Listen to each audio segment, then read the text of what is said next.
तो hello everyone, मैं आपका एक बारी फिर से अपने चैनल पे स्वागत करता हूं सबका। तो आज हम एक नया चैप्टर पढ़ने वाले हैं जो क्विक रिवीजन और बहुत जल्दी से जल्दी हम पूरा चैप्टर कवर करने की कोशिश करेंगे, जिसका नाम है रिप्रोडक्टिव हेल्थ। तो स्टार्ट करते हैं आज ये अपना नया चैप्टर जिसका नाम है रिप्रोडक्टिव हेल्थ, क्लास 12th। तो इसमें से नीट में सवाल जो जो आएंगे, जहाँ जहाँ से भी लाइन बन सकती है उसके ऊपर मैंने हाईलाइट कर दिया है, बस अब आपको समझाना है, एक्सप्लेन करना है, ठीक है। तो पहला डेफिनेशन यही आ सकता है कि वर्ल्ड हेल्थ ऑर्गेनाइजेशन के अकॉर्डिंग रिप्रोडक्टिव हेल्थ की क्या डेफिनेशन है, ठीक है। तो इसके बारे में हम समझते हैं और सुनते हैं कि भाई रिप्रोडक्टिव हेल्थ का मतलब ये है कि वो वेल बीइंग के साथ साथ अच्छा होना चाहिए। पहली बात तो सारी बीमारियां वगैरह नहीं होना चाहिए, रिप्रोडक्टिव वगैरह हेल्थी होनी चाहिए, लेकिन साथ साथ में कुछ और चीज़ों का ध्यान रखना है हमें। Physical, emotional, behavioural and social, ये सारी चीज़ों का इंट्रैक्शन भी होना चाहिए उस इंसान के अंदर जो रहता है सोसाइटी के अंदर। यानी वो सोसाइटी में कैसे रहता है, सोशल इंटरेक्शन वगैरह, उसका बिहेवियर, इमोशनल और फिज़िकल, ये सब चीज़ें बेटर होंगी रिप्रोडक्टिव हेल्थ के साथ, और उसकी कोई बीमारी ना हो, तभी हम उसको बोल सकते हैं रिप्रोडक्टिव हेल्थी है, ठीक है। इस पैराग्राफ से आपका यही एक क्वेश्चन यहाँ से बनता है, ठीक है। अगला यहाँ पे हम बात करें, पूरी दुनिया में अगर देखा जाए तो सिर्फ इंडिया ही एक ऐसा कंट्री है जिसने ध्यान दिया है वर्ल्ड, मतलब पूरे अपने कंट्री लेवल पे, नेशनल लेवल पे, कि रिप्रोडक्टिव हेल्थ और सोशल में, सोसाइटी में कैसे ठीक रखा जाए, किया जाए, ठीक है। 1951 में ये स्टार्ट किया था प्रोग्राम उन्होंने इंडिया में, ठीक है, और कई दशकों से ये फिर चलता जा रहा है, ठीक है। इसके इम्प्रूव प्रोग्राम भी आए हैं जो कवर करते हैं बहुत सारे रिप्रोडक्टिव रिलेटेड प्रॉब्लम्स को अपने इंडिया में, जिसमें एक आता है रिप्रोडक्टिव चाइल्ड हेल्थ केयर, ठीक है। ये बहुत अच्छे से ध्यान रखना है कि reproductive and child health care जो है एक बड़ी ऑर्गेनाइजेशन है जो पूरे कंट्री में अच्छा खासा इन प्रॉब्लम से रिलेटेड कोई भी दिक्कत आती है तो ध्यान रखते हैं, ठीक है। अगला आता है with the help of the audio और विजुअल या प्रिंट मीडिया के थ्रू भी, गवर्नमेंट हो या नॉन गवर्नमेंटल एजेंसी हो, इन लोगों ने भी अवेयरनेस फैलाने की कोशिश की है लोगों के बीच में। कौन सी अवेयरनेस? रिप्रोडक्टिव और उससे रिलेटेड, जैसे कि मान लो बच्चे कितने होने चाहिए, या फिर बीमारियां जो फैल रही हैं, सेक्सुअली ट्रांसमिटेड हो रही हैं, उनको कैसे रोका जाए, उन सब से रिलेटेड ये बातें, ठीक है।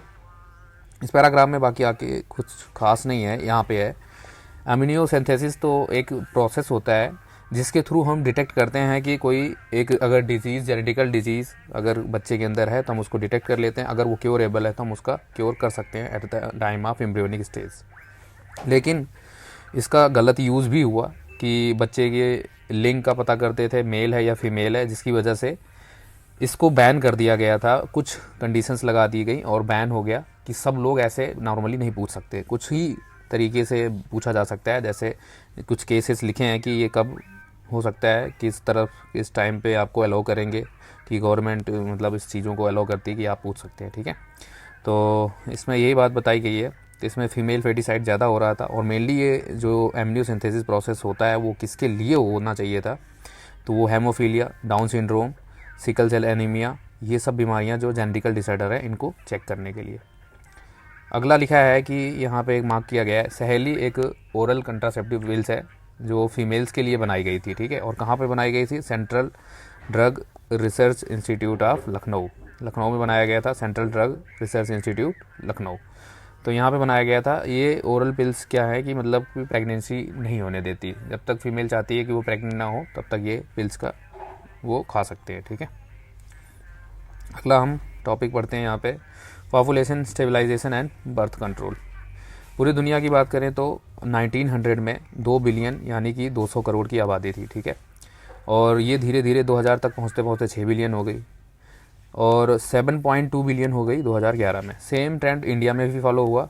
तकरीबन आज़ादी के टाइम 35 करोड़ की आबादी थी, यानी 350 मिलियन।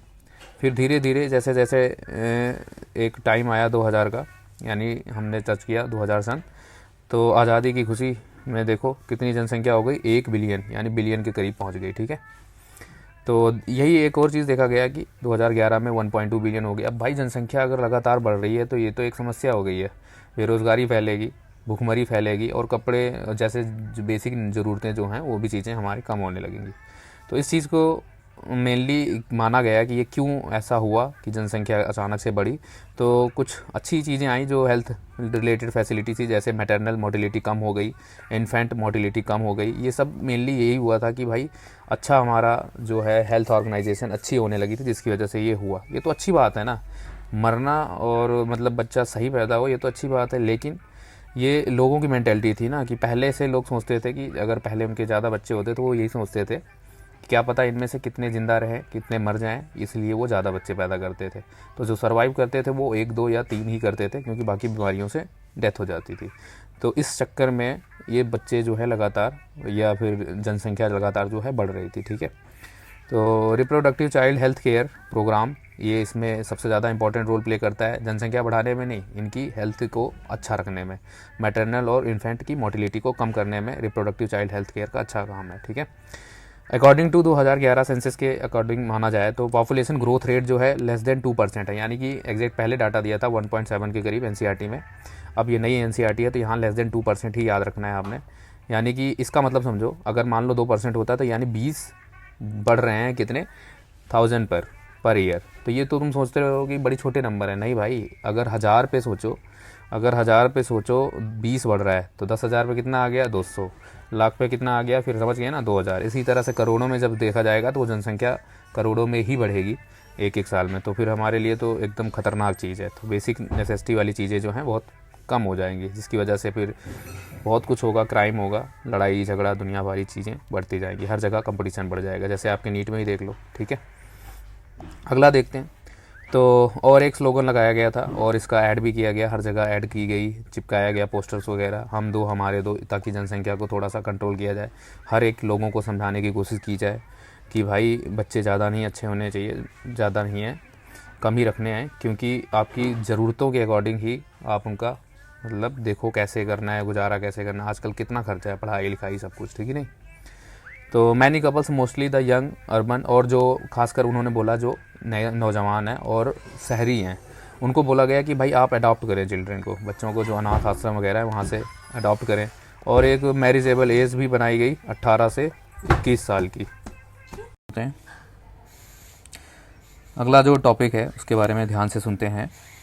तो आइडियल कंट्रासेप्टिव पिल्स के बारे में डेफिनेशन पूछ रहा है कि क्या होना चाहिए भाई। तो भाई सिंपल सी बात है, आइडियल कंट्रासेप्टिव पिल्स उन्हीं को बोला जाएगा जो यूज़र फ्रेंडली हो, यानी ईजिली यूज़ किया जा सकता हो, और अवेलेबल भी आसानी से हो जाती हों, आसपास मिल जाती हों। ठीक है, और इफ़ेक्टिव हो और रिवर्सिबल हो, यानी कि जब मर्जी हो आप अपने बेबी को प्रोड्यूस भी कर सकते हो, यानी कि आपकी मर्जी चलेगी हर बार। ठीक है, और कम साइड इफ़ेक्ट हो। तो ये कंडीशन है अच्छे मतलब आइडियल कंट्रासेप्टिव पिल्स के लिए। तो और क्या कह रहा है कि it should in a way interfere with the sexual drive, desire or the sexual act of the users, मतलब कि जो भी एक्टिविटी सेक्सुअल डिजायर वगैरह से रिलेटेड है उनमें कोई बाधा ना डाले, यानी कि इंजॉयबल, जैसा मूवमेंट पहले था वैसे ही रहे। ठीक है ना। अब इसमें कैटेगरी डिवाइड की गई है कि कौन कौन सी तरीके की हैं। तो पहला आता है इसमें जो नेचुरल मेथड्स। ठीक है, नाम से ही समझ आ रहा है नेचुरल मेथड्स है, कोई भी इन्वॉल्वमेंट नहीं है किसी भी चीज़ का, बाहर वाली चीज़ों का। तो इसमें कौन सा आता है, जैसे पीरियोडिक एब्सेंस। इसका मतलब समझें, इसका मतलब है कि जब मेंस्ट्रुअल साइकिल का 10 से 17 डेज़ का देखा जाए, ये टाइम पीरियड सबसे ज़्यादा फर्टिलिटी वाला टाइम पीरियड होता है, यानी कि इस टाइम फीमेल सबसे ज़्यादा फर्टाइल होती है। अगर मेंस्ट्रुअल साइकिल के इस टाइम में इंटरकोर्स ना किया जाए, यानी सेक्स ना हो बॉडी मतलब इन दोनों कपल्स के बीच में, तो जो बेबी प्रोड्यूस होने के चांसेस हैं वो बिल्कुल नेग्लिजिबल होंगे। ठीक है, अगला लिखा है कि एक विड्रॉल क्वाइटस इंटरप्शन, ये वाली बात लिखी है। इस वाले के बारे में बात समझते हैं, क्या बोल रहा चाहता है ये, कि एट द टाइम आप जैसे मान लो इंटरकोर्स हो रहा है, अगर वो वेजाइना से पेनिस को विड्रॉ कर लेता है तो इस दौरान भी मतलब अवॉइड किया जा सकता है फर्टिलिटी को। ठीक है, एक और लिखा है लैक्टेशनल एमोनेरिया, जब बच्चा पैदा होता है और फीमेल जो है ब्रेस्ट फीडिंग करा रही है, यानी बच्चे को मिल्क पिला रही होती है ना, तो उस दौरान भी मेंस्ट्रुअल साइकिल फीमेल्स की बॉडी में 6 महीने तक नहीं आते हैं।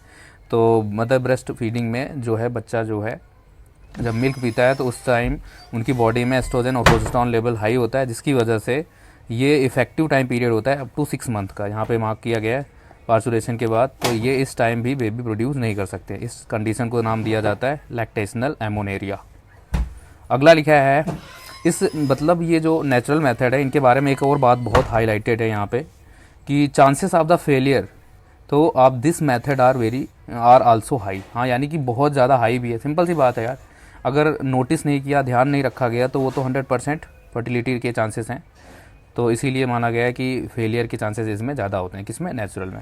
अगला आता है बैरियर मेथड। ठीक है, बैरियर मेथड से समझ में आ रहा है कि भाई स्पर्म या ओवा को एक साथ फ्यूज़ नहीं होने देना है, बैरियर बना देना है। तो वो कैसे किया जा सकता है?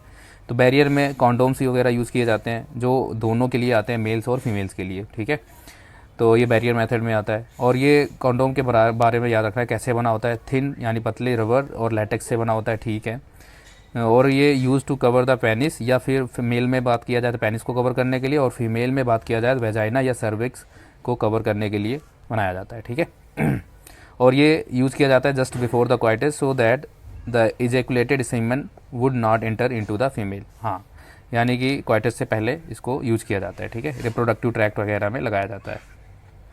अगला बात करें, दिस कैन प्रिवेंट कंसेप्शन। और भी एक चीज़ है, निरोध एक ब्रांड का नाम दिया हुआ है, और ये बीमारियों को भी रोकता है। जैसे कि इसका यूज़ ऑफ कॉन्डम्स जो है बहुत ज़्यादा इंक्रीज़ हो गया था, क्योंकि कुछ सेक्सुअली ट्रांसमिटेड डिजीजेस थी जिनको ये रोक सकता है। तो STI का फुल फॉर्म है सेक्सुअली ट्रांसमिटेड इन्फेक्शंस, और इसमें एड्स वगैरह बहुत कॉमन था, इसलिए ये इसका यूज़ बहुत ज़्यादा बढ़ गया। ठीक है, कॉन्डोम्स का तो दोनों के लिए आता है और डिस्पोजेबल होते हैं। फीमेल की जो बॉडी में यूज़ किए जाते हैं, जैसे नाम दिए डायफ्रागम्स, सर्वाइकल कैप्स, वॉल्ट्स, ये जो बने होते हैं ये रीयूजेबल हैं। ठीक है, made of the rubbers that are inserted into the female reproductive tract में डाला जाता है to cover the cervix during the coitus. ठीक है, तो क्वाइटस के दौरान सर्विक्स को कवर करके रखता है ताकि बॉडी के अंदर स्पर्म न जा पाए, तो ब्लॉक कर देता है एंट्री ऑफ स्पर्म वगैरह। वही बात लिखी है सिंपल सी। और कह रहे हैं इसको और इफेक्टिव, और ये रीयूजेबल है ऊपर वाले के वॉल्ट्स वगैरह, डायफ्रागम्स और सर्वाइकल कैप्स के बारे में। और बात करें, स्पर्मिसाइडल क्रीम्स भी हैं और जेलीज भी आती हैं। अगर फीमेल जो है अपने आप को ज़्यादा प्रोटेक्टेड करना चाहती है तो वो क्या करे, अपनी बॉडी के अंदर स्पर्मिसाइडल क्रीम वगैरह भी लगाते हैं वेजाइनल या सर्वाइकल कैनाल में, जेलीज वगैरह, फोम वगैरह, जिसकी वजह से और ज़्यादा इफेक्टिव हो जाता है। यानी कि चांसेस जो है फर्टिलिटी के डिक्रीज़ हो जाते हैं। ठीक है, एफिशिएंसी बहुत अच्छी बढ़ जाती है। ठीक है, इन बैरियर मेथड्स में। अगला जो मेथड है वो अपना है इंट्रा यूटेराइन डिवाइसेस मेथड। इसमें क्या होता है कि एक्सपर्ट डॉक्टर्स और नर्स के थ्रू जो है इंसर्ट किया जाता है यूट्रस के अंदर वेजाइना के थ्रू डिवाइसेस को। जैसे मान लो इसमें आता है कॉपर टी वगैरह, तो एग्जांपल भी दिया है इधर नीचे।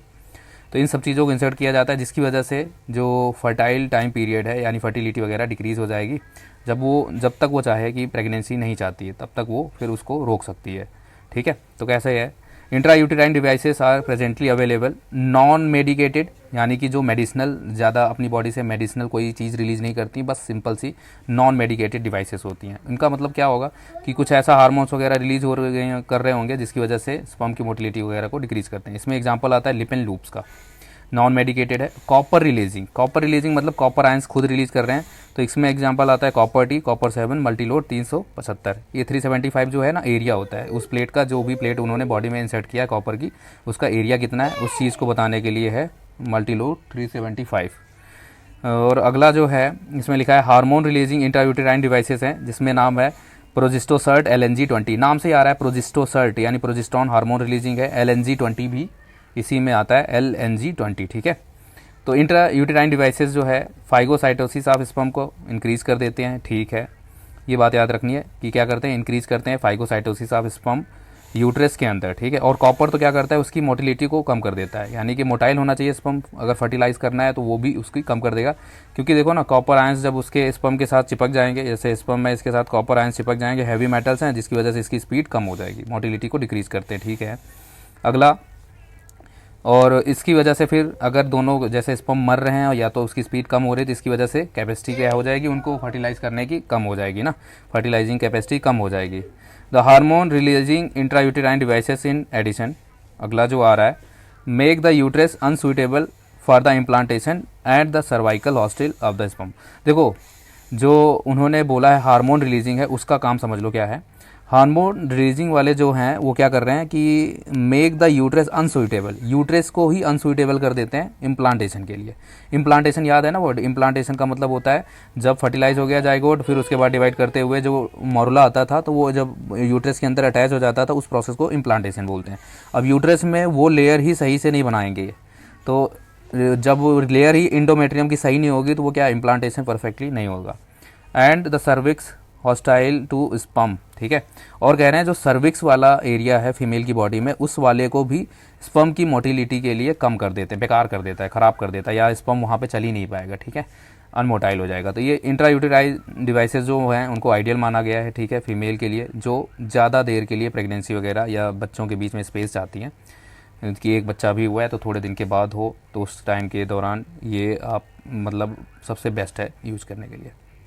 अगला लिखा है it is one of the most, अगला ये इंपॉर्टेंट लाइन है, it is the one of the most widely accepted methods of the India, यानी इंट्रा यूटेराइन डिवाइसेस सबसे ज़्यादा यूज़ करने वाला जो है टेक्निक है इंडिया के अंदर, ठीक है। और आगे आता है, कह रहे हैं कि कुछ ओरल एडमिनिस्ट्रेशन यानी कुछ टैबलेट्स वगैरह की फॉर्म्स में, कुछ छोटे छोटे डोज वगैरह की फॉर्म में भी यूज़ किया जाता है कॉन्ट्रासेप्टिव पिल्स को, ठीक है, जिसका नाम है कॉन्ट्रासेप्टिव पिल्स। तो ये भी एक अगला मेथड है जो फीमेल यूज़ करते हैं, ठीक है। Pills have to be taken daily for a period of 21 days, daily लेना है और 21 डेज तक लेना है, starting preferably within the first 5 days of menstrual cycle. ये कह रहे हैं तब से स्टार्ट करना है खाना उसको, टैबलेट्स को, जब मेंस्ट्रुअल साइकिल चल रहा हो और 5 दिन होने वाले हों, उसी के दौरान, उसी के बीच से ही ये प्रोसेस करना यानी पिल्स को लेना स्टार्ट कर देना है। After a gap of 7 days, जब 7 दिन का फिर लास्ट में जब टैबलेट में 21 टैबलेट्स होंगी तो आपने 21 रेगुलर में खाई तो उसके बाद 7 दिन का गैप हो जाएगा, 7 दिन का फिर गैप करना है, फिर उसके बाद नेक्स्ट जब साइकिल आएगा उसके बाद से फिर से स्टार्ट कर देना है खाना, ठीक है। जब तक वो प्रेगनेंसी को नहीं अवॉइड कर रही है यानी कि नहीं चाहती है तब तक वो ऐसा प्रोसेस कर सकती है, ठीक है। 7 days of the during which the menstruation occur, it has to be repeated in the same pattern till the female desired, हाँ वही बात जो मैंने अभी बताई। अगला लिखा है ये करती क्या है tablets, they inhibit the ovulation and implantation as well as alter the quality of the cervical mucus, prevent the retarded sperm, ठीक है। अब ये इंपॉर्टेंट लाइन है, ये सारी बात समझ लेते हैं फिर से। ये कह रहा है कि जो पिल्स का मेनली रोल है, या तो यहाँ पे एक याद रहने वाला पॉइंट है कि भैया ओवुलेशन नहीं होता, ठीक है, ओवुलेशन नहीं होता, ठीक है, दूसरे कलर का यूज़ कर लेते हैं मोटा सा, ठीक है, ओवुलेशन नहीं होता, इम्प्लांटेशन नहीं होने देते, ठीक है। अगला लिखा है कि जो क्वालिटी है सर्वाइकल की उसकी भी म्यूकस सर्वाइकल क्वालिटी को भी बेकार कर देता है, ठीक है, alter the quality of cervical mucus. क्यों करता है ऐसा, ताकि प्रिवेंट कर सके किसको एंट्री करने से, स्पर्म को एंट्री करने से रोक सके। यानी 3 कंडीशन डेवलप करता है पिल्स, एक तो ओवुलेशन नहीं होने देता और एक इम्प्लांटेशन नहीं होने देगा, दूसरा की क्वालिटी ख़राब कर देगा किसकी, सर्वाइकल म्यूकस की, जिसकी वजह से एंट्री नहीं कर पाएगा स्पर्म, ठीक है, ये याद रखना। अगला लाइन है जो अपना, pills are very effective and lesser with lesser side effects के साथ होती है and are well accepted by the females, और फीमेल्स को ये सबसे ज़्यादा आसान भी है और वो एक्सेप्ट भी ज़्यादा कर रहे हैं, ठीक है। सहेली जो है अभी हमने बात की थी, लखनऊ में बनाई गई टैबलेट्स है, तो central drug research institute of Lucknow, तो new oral contraceptive pills of the females के लिए बनाई गई थी, नॉन स्टेरॉइडल थी, ठीक है, non steroidal preparation, it's once a week, ये तो बहुत बढ़िया है कि हफ्ते में एक ही टैबलेट ही लेनी है, ठीक है, यानी वीक में सिर्फ एक टैबलेट्स, ये बहुत इंपॉर्टेंट लाइन है, और कुछ बिल्कुल लेस साइड इफेक्ट के साथ ये टैबलेट जो है इफेक्टिव है, हाई कंट्रासेप्टिव वैल्यू के साथ। अगला जो मेथड बता रहे हैं कि कैसे प्रेगनेंसी को रोका जाए, तो उसके लिए है, कह रहे हैं कि प्रोजेस्टेरॉन अकेला या तो फिर कॉम्बिनेशन में एस्ट्रोजन के साथ यूज़ किया जाता है, ठीक है, फीमेल के थ्रू, किसकी फॉर्म में आता है, इंजेक्शंस की फॉर्म में या इम्प्लांट्स की फॉर्म में आते हैं, और स्किन के नीचे लगा दिया जाता है, जिसकी वजह से 4-5 साल का मतलब कि प्रेगनेंसी नहीं हो सकती। क्यों, क्योंकि उस टाइम जो है ओवुलेशन वगैरह प्रोसेस नहीं रोक दिया जाता है इन हार्मोन्स के थ्रू, ठीक है। तो pills and their effective period are much longer, ज़्यादा होता है। और भी बताया है कि प्रोजेस्टोजेंस एंड प्रोजेस्टोजेन एस्ट्रोजन की कॉम्बिनेशन वाले इंट्रायूटेराइन डिवाइसेस 72 आवर्स यानी कि तकरीबन 3 दिन के अंदर ही जब इंटरकोर्स हुआ है और प्रेगनेंसी मतलब होने के चांसेस हैं, लगता है कि फीमेल की बॉडी में स्पर्म चला गया है, तो वो इनटेक करे, जिसकी वजह से ये एक इमरजेंसी की तरह भी काम करता है कॉन्ट्रासेप्टिव पिल्स, जिसकी वजह से रेप वगैरह केस में भी ये टैबलेट्स वगैरह यूज़ कराए जाते हैं, ताकि फीमेल जो भी है विक्टिम है या फीमेल है उसको प्रेगनेंसी ना हो, ठीक है। तो ये वाली चीज़ें के बारे में यहाँ लिखा है। अगला प्रोसेस है सर्जिकल मेथड, जिसको स्टेरिलाइजेशन भी बोलते हैं। ये तो सिंपल आपको समझ में आ गया होगा कि ये इरिवर्सिबल होता है, मतलब बहुत कम चांसेस हैं रिवर्सिबल के। अगर देखा जाए तो मेल की बॉडी में क्या होगा, मेल की बॉडी में जो किया जाता है उसको बोलते हैं वैसेक्टोमी, फीमेल की बॉडी में किया जाता है ट्यूबेक्टोमी। ठीक है, तो अब देखते हैं यहाँ पे मेल की जो ये वास्ट डिफरेंस वाली लेयर है इसको कट करके टाइट कर दिया जाता है, इसको बोलते हैं वैसेक्टोमी। ठीक है, फीमेल की बॉडी में भी देखो यहाँ से कट करके इसको फैलोपियन ट्यूब को कट कर दिया गया, तो ट्यूब को कट किया गया तो ट्यूबेक्टोमी बोल दिया गया। तो ये एक वर्ड याद रखने स्टेरिलाइजेशन में। ठीक है, यहाँ पे बातें लिखी हैं वही जो मैंने मार्क कर दी है। Surgical intervention and block the gamete transport and thereby prevent the conception. हाँ, वही बिल्कुल रोक दिया जाता है, उनको प्रिवेंट कर दिया जाता है, ब्लॉक कर दिया जाता है।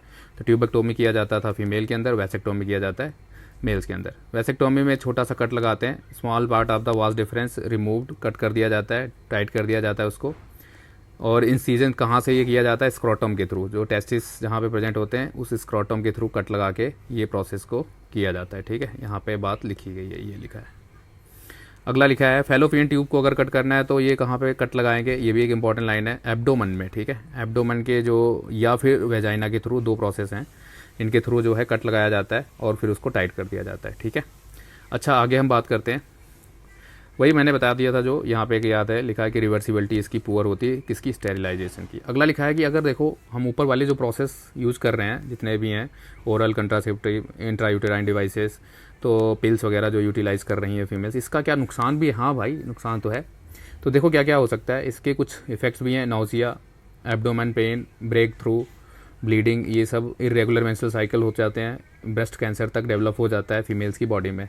तो कुछ ये भी हैं, इन सब चीज़ों को भी हम इग्नोर नहीं कर सकते। ठीक है ना, अगर आप कुछ प्रिवेंट कर रहे हो तो नेचर के खिलाफ जा रहे हो तो ये सब बीमारियां भी लगने के चांसेस हैं, नाउजिया, एब्डोमेनल पेन। ठीक है, ये सारी बीमारियां हो सकती हैं। अगला लिखा है अगला टॉपिक जो एनसीईआरटी का है, मेडिकल टर्मिनेशन ऑफ प्रेगनेंसी, कि जो मेडिकल टर्मिनेशन ऑफ प्रेगनेंसी का मतलब समझें कि जो प्रेगनेंसी होनी चाहिए थी, पूरा बच्चा बेबी पैदा होना चाहिए था, उसको हटा देना, ख़त्म कर देना, तो उसी को बोलते हैं मेडिकल टर्मिनेशन ऑफ प्रेगनेंसी। पूरी वर्ल्ड वाइड अगर देखा जाए नियरली 4.5 से 5 करोड़, यानी कि 4 पॉइंट, मतलब ऐसे बोल सकते हैं 4.5 से 5 करोड़ या फिर 45 से 50 मिलियन परफॉर्म करी जाती है मेडिकल टर्मिनेशन प्रेगनेंसी, यानी कि प्रेगनेंसी को एबॉर्शन जिसको बोलते हैं वो किया जाता है पूरे दुनिया में, वर्ल्ड वाइड में। ठीक है, और ये कह रहे हैं जो कंसीव होती हैं, यानी उसका 20% है, 1/5 मतलब 20% है। तो 100% में से अगर 20% देखो क्या कर दी जाती हैं, MTP कर दी जाती हैं। तो इसके लिए कुछ कंडीशंस हैं जो लीगलाइज़ की गई हैं। ऐसे तो पहले फीमेल फीटिसाइड्स के लिए कर दिया जाता था, जिसकी वजह से गवर्नमेंट ने कुछ रूल्स लाया कि भाई ये तो गलत हो रहा है, फीमेल को मार दिया जाएगा तो फिर आगे आने वाली जनरेशन्स, जनसंख्या या कोई भी चीज़ हो, अनबैलेंस हो जाएगी, हर एक चीज़ ख़राब हो जाएगी। ठीक है ना, तो गवर्नमेंट ने कुछ लीगलाइज़ करने के लिए इंडिया में 1971 में, 1971 में स्ट्रिक्ट कंडीशंस के साथ इसको मिस यूज़ होने से रोका। ठीक है, तो इसमें कंडीशंस थे कि भाई जब रेप हुआ है तब कर सकते हैं MTP। दूसरा कि बच्चे पहले से थे लेकिन वो नहीं चाहते थे तो फिर वो कपल्स भी मतलब उसको करवा सकते हैं। ठीक है, कि MTP। और इन्होंने बोला है MTP करने के लिए 12 वीक जो होते हैं, यानी कि मतलब बोल दो 3 महीने, फर्स्ट ट्राइमेस्टर जो है सेफेस्ट टाइम पीरियड है, और इस टाइम अगर प्रेगनेंसी को MTP करा जा रहा है, ख़त्म किया जा रहा है, तो एक क्वालिफाइड डॉक्टर होना चाहिए। यहाँ पे देखो एक पैराग्राफ साइड पे है, 2017 में अमेंडेंट जो एक्ट आया, इसके थ्रू अगर 12 वीक के अंदर जो है प्रेगनेंसी को ख़त्म किया जा रहा है तो एक रजिस्टर्ड प्रैक्टिशनर होना चाहिए, और अगर जो फर्स्ट ट्राइमेस्टर कंप्लीट हो चुका है और मोर देन 12 और लेस देन 24, यानी कि सेकेंड ट्राइमेस्टर से कम और फर्स्ट ट्राइमेस्टर से ज़्यादा टाइम हो गया, तो 2 मेडिकल जो डॉक्टर हैं उनकी ज़रूरत पड़ेगी, सजेशन होना चाहिए, तभी वो वैलिड है, नहीं तो लीगलाइज नहीं है। ठीक है ना, तो ये बात यहाँ पे लिखी है। क्योंकि सेकेंड वाला जो किया जाता है एबॉर्शन वो बहुत ज़्यादा रिस्की होता है। ठीक है, तो ये मेनली प्रोसेस जो किया गया था, misuse of the amniocentesis determine the sex of the unborn child, जो पैदा नहीं हुआ है उसके बच्चे के लिंग की जांच के लिए जो प्रोसेस होता था उसको भी बैन कर दिया गया। अब तो ये बिल्कुल आप पूछ ही नहीं सकते। ठीक है, और ना कोई डॉक्टर बताएगा। अगला आता है यहाँ पे सेक्सुअली ट्रांसमिटेड इन्फेक्शंस, और जिसका दूसरा नाम है यहाँ पे वेनेरियल डिजीज़ भी बोला जाता है। आपने कई नाम सुने होंगे, तो इसमें एनसीईआरटी में जो नाम है वो तो ज़रूर सुनना है, और एक फुल फॉर्म याद रखना है, RTI का मतलब रिप्रोडक्टिव ट्रैक्ट इन्फेक्शन। एक बीमारी है gonorrhoea, syphilis, genital herpes, chlamydiasis, genital warts और ट्राइकोमोनियासिस और हेपेटाइटिस बी। ये बीमारियों के नाम हैं जो सेक्सुअली डिजीज़ हैं, यानी सेक्सुअल ट्रांसमिशन से होती हैं, तो इन्फेक्शियस डिजीज़ हैं, इनके बारे में अच्छे से ध्यान रखना है, ठीक है। तो अगला क्या कह रहे हैं कि HIV जो है लीडिंग टू एड्स। हाँ, HIV से धीरे धीरे एड्स में कन्वर्ट हो जाती है बीमारी, तो HIV इन्फेक्शन ही तो एड्स काज करती है, ठीक है। तो सबसे खतरनाक बीमारी है, मोस्ट डेंजरस, ठीक है। अब इसके बारे में कह रहे हैं चैप्टर 8 में हम पढ़ेंगे। यहाँ पे लिखा है कि जो नॉन क्योरेबल डिजीज़ एक्सेप्ट, जैसे कि मान लो हेपेटाइटिस बी, जेनाइटल हर्ब्स और HIV, ये HHH यानी हीरो हरामी है, ऐसे याद कर सकते हो ट्रिक। तो HHH वाली जो डिजीज़ है इसका ट्रीटमेंट नहीं हो सकता, तो इसीलिए कह रहे हैं नॉन क्योरेबल डिजीज़ हैं, ठीक है। अर्ली सिम्टम्स के बारे में हमें थोड़ा थोड़ा पॉइंट ध्यान रखना है कि अर्ली सिम्टम्स क्या क्या मिलते हैं। तो और बहुत माइनर से होते हैं, जैसे पहले इचिंग होना स्टार्ट हो जाएगा, ठीक है, फ्लूइड डिस्चार्ज होगा और छोटा मोटा पेन होगा, स्लाइट पेन होगा और स्वेलिंग, सूजन हो जाएगी। तो इससे ज़्यादा ध्यान भी नहीं देते, कहते ठीक है नॉर्मल है, ठीक हो जाएगा। लेकिन इन्हीं छोटे छोटे सिम्टम्स से जब बड़ा बीमारी डेवलप होता है तो फिर उसकी क्योर नहीं की जा सकती, ठीक है। इन जेनाइटल रीजन जेनाइटल कौन से रीजन, जेनाइटल रीजन में ये सब सिम्टम्स दिखने स्टार्ट हो जाएंगे, तभी पता चलेगा रिप्रोडक्टिव से रिलेटेड कोई प्रॉब्लम्स होने हैं, ठीक है। फीमेल्स के बारे में बात करें, इन्फेक्टेड फीमेल्स, यहाँ पे एक लाइन लिखी है, इन्फेक्टेड फीमेल्स में ऑफन बी एसिम्टोमेटिक होती है and hence may remain undetected for long time. Females के केस में कह रहे हैं तो सबसे ज़्यादा दिक्कत यही है कि वो पता ही नहीं चलता, कई सालों तक वो डिटेक्ट नहीं होती बीमारी है ना, सिम्टम्स ही अपेयर होते हैं, जिसकी वजह से ये अगर इतनी देर तक अनडिटेक्टेड रहेगी तो क्या होगा, 100% उस केस में बहुत ज़्यादा कंडीशंस बढ़ती जाएंगी, ख़राब होती चली जाएंगी और फिर डेथ होने के चांसेस बढ़ जाएंगे।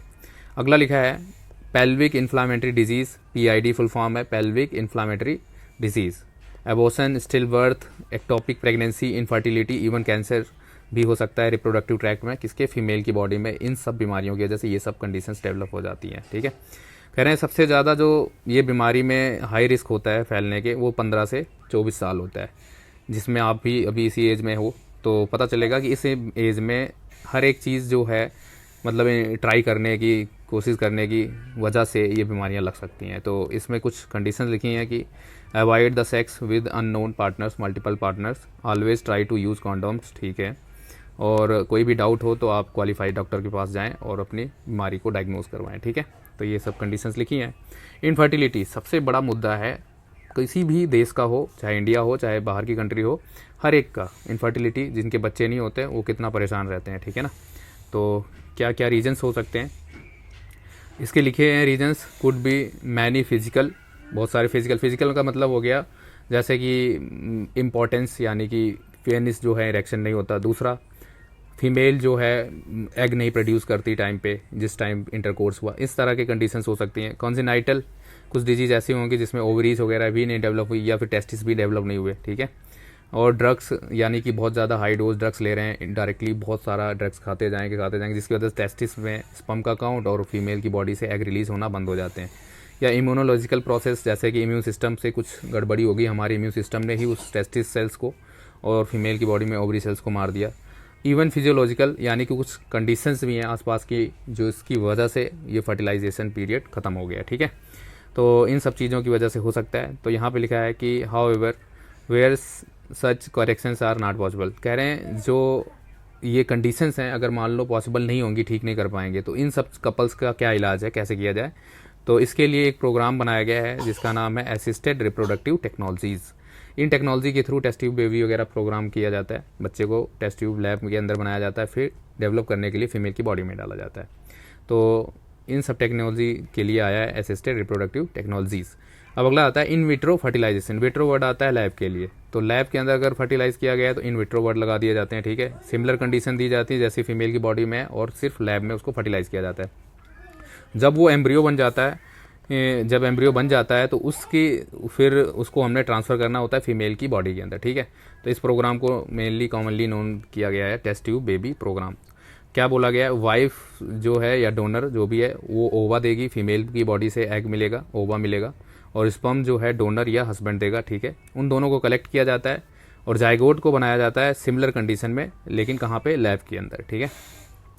फिर जाइगोट जब early embryo stage up to 8 blastomere, अगर 8 है, अप टू 8 यानी 8 ब्लास्टोमर तक पहुंचा है, तो उसको डाला जाता है कहाँ पे, फैलोपियन ट्यूब के अंदर, ठीक है।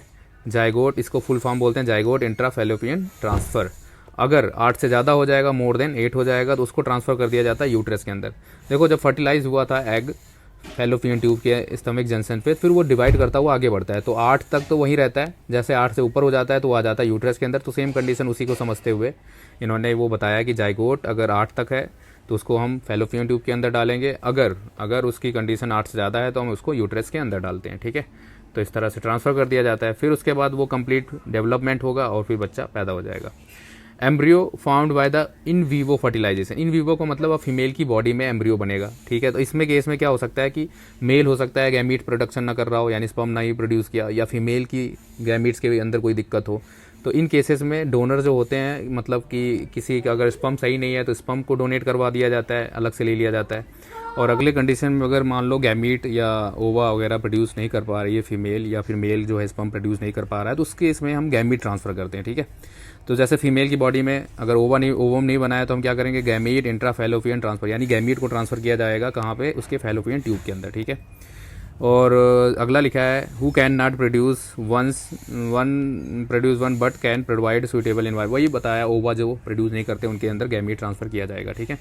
और जैसे अगला कंडीशन है कि इंट्रासाइटोप्लाज्मिक स्पर्म इंजेक्शन का, ये क्या है कि स्पर्म है बट मोटाइल नहीं है, परफेक्टली मोटाइल नहीं है, जिसकी वजह से इंट्रासाइटोप्लाज्मिक इंजेक्शन यूज़ करके उसको डायरेक्टली इंसर्ट किया जाता है ओवम के अंदर। फिर ठीक है, जब वो एम्ब्रियो बन जाता है लैब के अंदर, फिर उसको ट्रांसफ़र कर दिया जाता है तो फीमेल की बॉडी के अंदर।